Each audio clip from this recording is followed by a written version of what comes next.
Devaraj, students తలుచుకుంటే రాజ్యాలే కూలిపోతాయి. After all నువ్వెంత?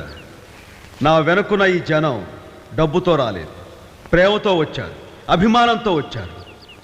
ఒకప్పుడు నేను మామూలు వ్యక్తిని, కానీ ఈరోజు మహాశక్తిని. Mind it. అయితే ఏం కావాలి? నీ ప్రాణాలు. భయపడకు. ఎప్పుడో చనిపోయాడు అనుకున్న నీ తమ్ముడు తిరిగి బతికొచ్చినందుకు వాణ్ణి చంపను. అసలు చంపింది నువ్వని తెలిసినా నిన్ను చంపను. కారణం, నాకు జీవితాన్ని ప్రసాదించిన ఒక పెద్ద మనిషికి మాటిచ్చాను కాబట్టి. మరెందుకు వచ్చావు? ప్రియా,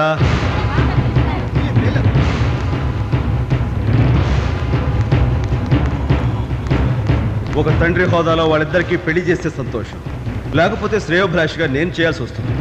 నువ్వు బతికుండగా నేను చేయడం అంత బాగుండదు.